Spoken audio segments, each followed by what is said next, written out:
Hello there. My name is Ted Birmingham. I am a family practice physician. I graduated my residency in 1996, and I've been practicing family medicine since then. I've done 21 years of outpatient clinical medicine and urgent care in the after-hours clinics and on weekends, and I've done 8 years in the emergency department, which I'm currently doing right now full-time in rural America and places that need me. I am doing this video here on the subject of depression. And the reason I'm doing this, sometimes people say, now, why are you doing this? And the reason I'm doing this is because every week I go visit my parents. They just turned, my mom just turned 80, my dad's 80, I think he turns 81 this next birthday. I might be wrong on that. But my mom told me, this was just yesterday I visited her, and she told me that she knows 4 people in the last month that have taken their own life. And that is just tragic. And she says, well, we don't know that many people. They moved a few years back, and so they're, the circle of friends they grew up with, that I grew up with, that they lived in, has gotten smaller, as you can imagine, as people get older. And the fact that 4 people that they know have taken their own lives, and these aren't all young people. Some of them are past retirement age, and this is just a tragedy. And I thought, you know what? I've got to do something, because I know depression. I've been practicing since 1996. When I started practicing, depression and anxiety disorders were not very common. Certainly not like they are now. I used to see 1 or 2 a day in a full 8-hour, 9-hour day.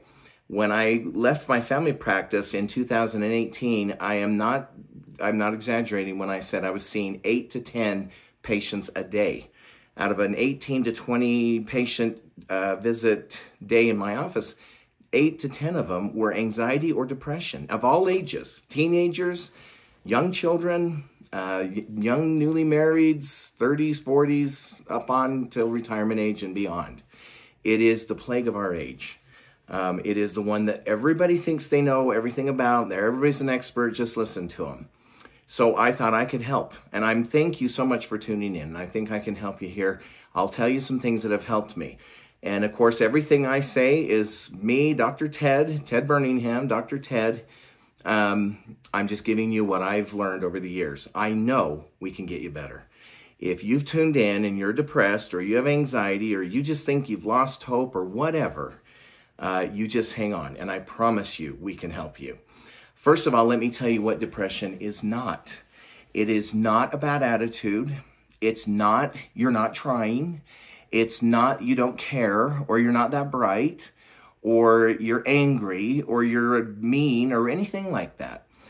People that have depression or anxiety disorder, it can be the hardest thing they ever did just to get out of bed in the morning. It's really a real condition. It is a medical condition that is treatable.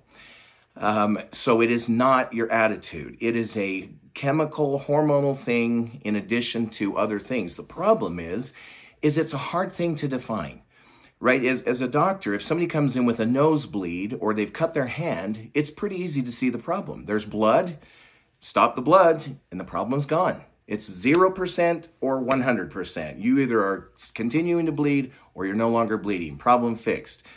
But depression can be all different shapes and sizes, and it can be many different things. Most people are not capital D depressed. They are not suicidal, although some are. And I hope if you know somebody that is, tell them to listen to this, because we can get them better. It is fixable. There's no reason that this has to be something that they can't overcome. So most people are not capital D. They're not suicidal. They do get out of bed and go to work or school or raise their kids or go and do the daily chores of the day, which in our world, tell me, is not different than it used to be. 10 years ago, 20 years ago, 50 years ago, there's so much more expected of us nowadays with cell phones and with emails and Facebook. And I've got to return all those texts that my family sent me, and I forgot to send back my boss his email, and I forgot to do that thing yesterday. And then there's all those programs I want to watch. I want to see the things I've taped on TV. And there's just so many things that just add up that mentally and emotionally start to build in our minds and on our shoulders, that it starts to cause different changes in the way our brain functions. So it is not capital D all the time. Most of the time, what I used to say in my office, like I say, 8 to 10 times a day the last several years, I mean, 8 to 10 people every day, 4.5 days out of the week, little d depression. These are people who come in and say, nothing sounds fun anymore. My wife says, do you want to go out? And I say, nah, not really. So do you want to stay home? Nah, not really. Okay, so you don't want to go out, you don't want to stay home. What do we do? They don't understand it. And it's hard when you're married, for somebody that's married to somebody with little d depression, to, what's going on? Is it something I did or I said or something? No, it is nothing like that. It can be somebody that just hates their job. And they may actually love the work they do, but they hate their job, and it's not necessarily the job. It can be somebody that just says, I can't concentrate anymore. I can't remember anything. I put my keys down and I forget where I put them. I'm absent-minded. I'm forgetting little things like, where did I park my car? And where did I put my keys? And I forget that, oh yeah, I'm supposed to do that today. I totally forgot. And they think, a lot of them, especially if they're a little bit older, they think something's wrong with their brain and their memory. They think they've got Alzheimer's disease.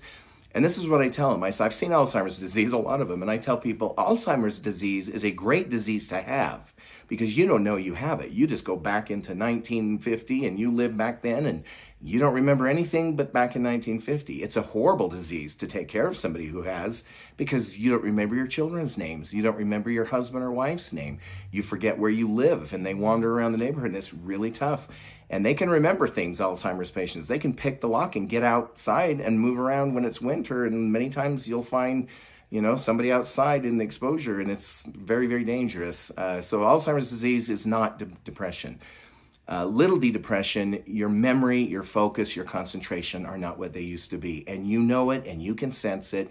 And sometimes people around you can. Here's a very common one, especially for men. Men get anger and irritability issues. I mean, their fuse gets really short. They find themselves snapping at their wife or their children. I've had men come in, grown, strong, burly men, just burst into tears when I come in and say, hey, what's going on? What brings you in today? You know these people after a few years. And they burst into tears and say, I just yelled at my wife like I've never yelled at her before. Or I spanked my kids like I don't even know who that guy was. And I've heard moms say the same things, and they know something has got to change. This is not an attitude problem. It's not a problem of they're not trying or anything like that. They are trying. And if you have depression, capital D or little d, or anxiety disorder, they're very close, you know what it is, just to get out of bed in the morning and get going. So if that's you, or if you know somebody that has this, just listen, and I will explain to you what I've learned over the years. I have not seen one patient we cannot get better. They all get better. The treatments are different. Sometimes you need medication. Sometimes you don't need medication. It's kind of like in a track meet, right? You have the sprinters, they run 100 yards, and we love watching them. They're the fastest. They don't need a big gulp at the end of 100 yards. But the marathon runners, a little sip of water is not going to do it for them. If you run 26 miles, you need a big gulp or two. And it's the same with depression. It depends on the person. It depends on what they've been through. Some people have been through a stressful thing that's just short or early, or their genetics, they can handle it. Maybe they just need counseling and to talk to somebody. That does work, and that's what we usually recommend is counseling and talk with somebody. They have amazing counselors. I used to send people to counselors all the time. And they give you ways to cope and deal with things that are just phenomenal. It works. You just ask them. They will tell you. But I can also tell you, if you give somebody that just ran a marathon a little sip of water, it's not enough. And I've had people that went to counseling, and they've done all the right things. They go to church. They say their prayers. They exercise. They lose weight. They change their jobs. They do anything you can imagine, any number of things, change their whole life around, and it doesn't go away. And this is what happens with depression many times. Not every time. And again, you and your doctor have to decide this stuff. I'm just telling you what I've seen through the years that works. I cannot be one-on-one with you as your doctor, but I'm going to tell you what I've learned over the years that works. And when I say I know it works, I am not exaggerating. I've not seen hundreds or thousands. I've probably seen 20 to 30,000 patients with depression since 1996. When you're seeing 8 to 10 a day for many years, and before that, it was 5 to 6 a year, or 5 to 6 a day. And then when I see in the emergency department, I've seen people that have taken their lives. young people, and I've seen many, many that attempted it and then, thank heavens, texted somebody or told somebody, I'm familiar with all aspects before they've done something and after they've done something. And I've seen successful people take successfully their lives, which is horrible to see in the family when I have to tell them that. So with depression, this is how we've learned about depression over the years. Like I said, if you have a bloody nose and we get it stopped, we know it's fixed. Problem solved. If you cut your finger and we sew it up and it's not bleeding, it's fixed. Problem solved. Depression, you can't fix it in a day, in a week. It takes sometimes more than a week or two. Sometimes it takes a few different medications. Sometimes the first one we use doesn't work. You know, you may go see a movie that you love and you explain it to your friend and they go see it and they don't like it at all because they're not you. But they'll find a movie they like, and maybe you don't like that one. So medications, you got to work with your doctor and find out which one works. With depression, this is how we've learned about depression. Many, many years ago, 50, 60 years ago, number one, we didn't have the internet and cell phones. I'm taping this right now on a cell phone. We didn't have cell phones. We didn't have the internet. We didn't have Facebook and texting and Instagram, and we didn't have a million things attacking us for our time and attention. And we still have the same 24 hours in a day that the pioneers and the pilgrims had, but we have to do immensely, infinitely more in those 24 hours than any of the pioneers ever did or the pilgrims. So is it any wonder that we feel the effects of it and it starts to affect us? Not our body so much, but our physical and physiological chemistry of our brain, which then can affect your body. You can feel tired and energy and all that kind of stuff goes down. Well, they started as they started coming up with more and more technology and we learned how to research and figure things out, they started doing experiments on animals where you take an animal, a mammal. This won't work on reptiles or birds or fish. It's got to be a mammal with this cerebral cortex that has more ability to think and learn and reason. And they expose these animals to stressful situations. Strobe lights, electrical jolts, not enough to hurt them, but they don't like it, it hurts. Doesn't damage them. Well, and they found that after they did this for a while, the animals' behavior would change. They wouldn't interact with the other animals the same when they put them back in with the other animals. They wouldn't interact the same, they would fight more, some would sit in the corner and just get withdrawn. Some of them would overeat and gain lots of weight, some wouldn't eat at all, and some of them would just die for whatever reason. Then when they took these same animals and they, did autopsies and started to search what's going on, what caused them to die when we cause these stressful situations for an animal.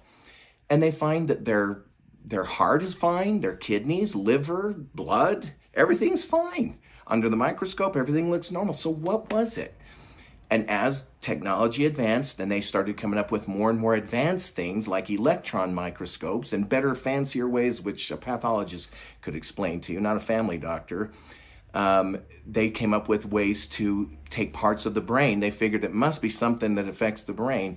And when they learned how to take the brain and look under a microscope, that's when they determined there are actual physiological changes in the brain of a mammal, whether it's a mouse or a cat or a dog or a monkey, when you expose them to stressful events long enough. And you can't see it on the outside. And you can't even see it like from a CAT scan or an MRI. Now, we can't take people and take samples of their brain and look under an electron microscope, but that's where the changes occur.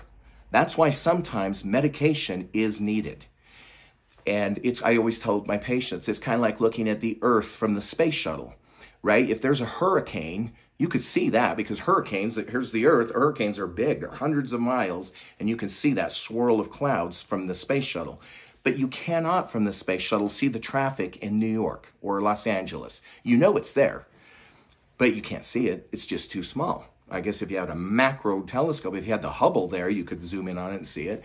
Well, that's what they did. They invented ways to look on a microscopic, really zoomed in view of the brain using chemistry and of their methods, again, that I can't explain in details, and they've isolated there are definite changes in the brain.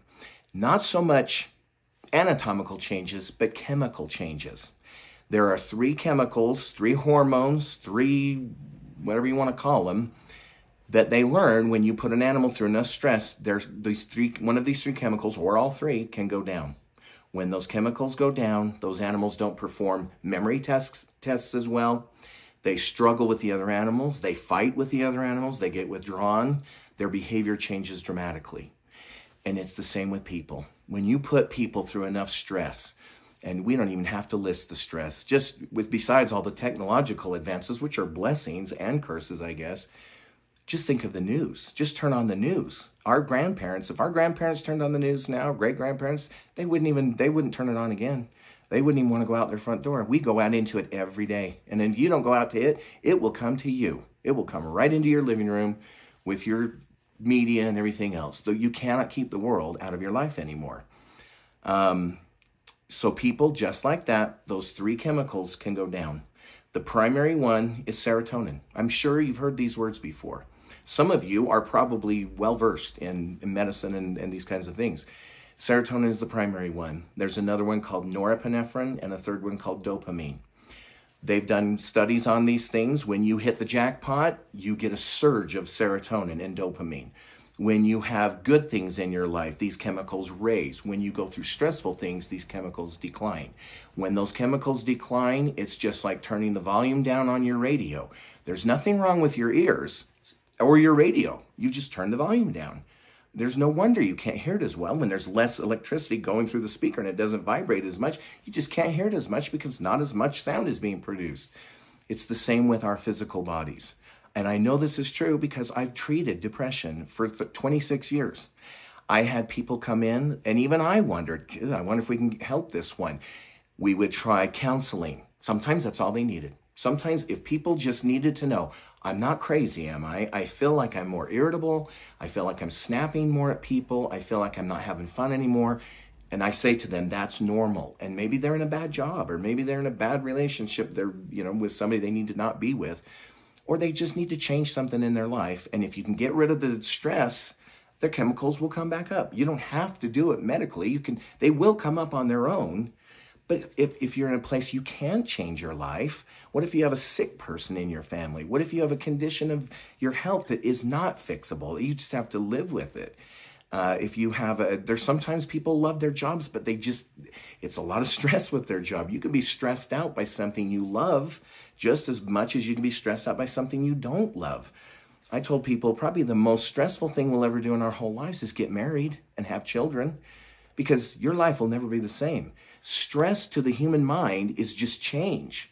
And it can be little c, like you get a new car or you change your wardrobe, but it can be a capital C. You get married, you have a baby. And the worst thing we could do is take those things away from you. You can't change that. You don't want to change that. But to your brain, it's stress. Change is stress. And so sometimes we look at these people in their late 20s and they've gotten married and they have 2 or 3 or 4 kids within a short time.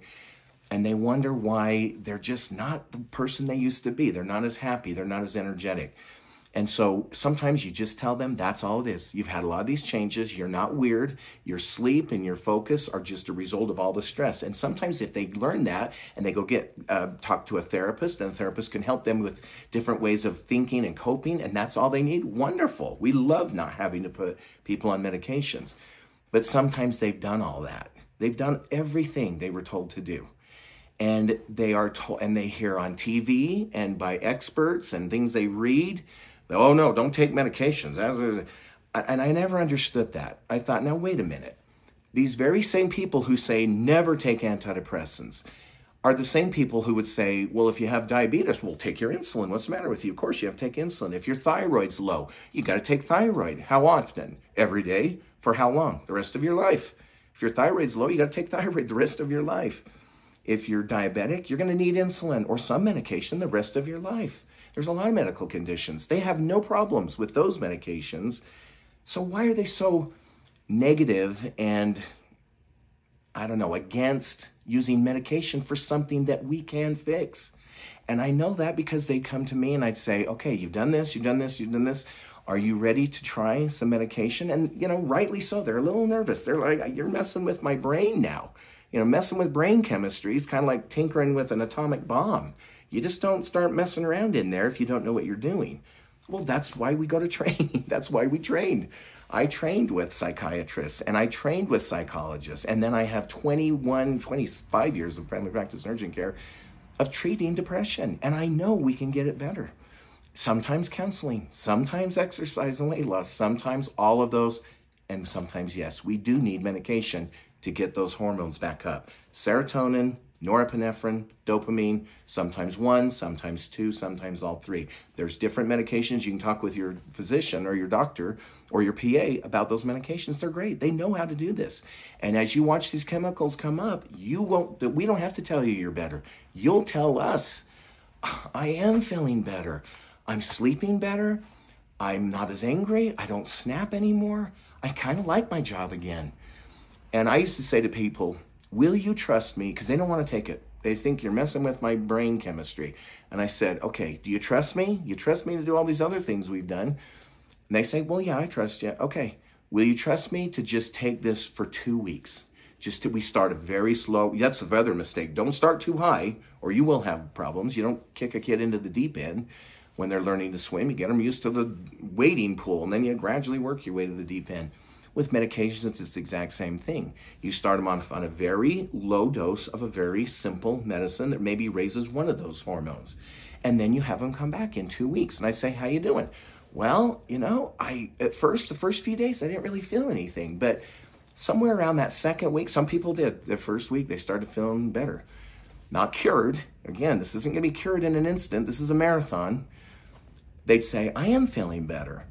And I'd say, okay, well, let's keep going, maybe another 2 weeks. And then they come back in 2 more weeks and they say, I am doing better. I'm not where I want to be. And I kind of plateaued and I say, okay, well, let's maybe bump your dose up a little bit. And then we just work with them. And I'm not exaggerating. I am not selling a thing. I'm doing this I know I can help. When my mom says she knows 4 people that took their own life in the last month, I feel like I need to be able to get this word out that there's hope. We can fix these people. It will take a team. It will take psychologists and therapists and doctors and sometimes medication. And they all get better. Sometimes it's not the first medicine. Sometimes it's not the second.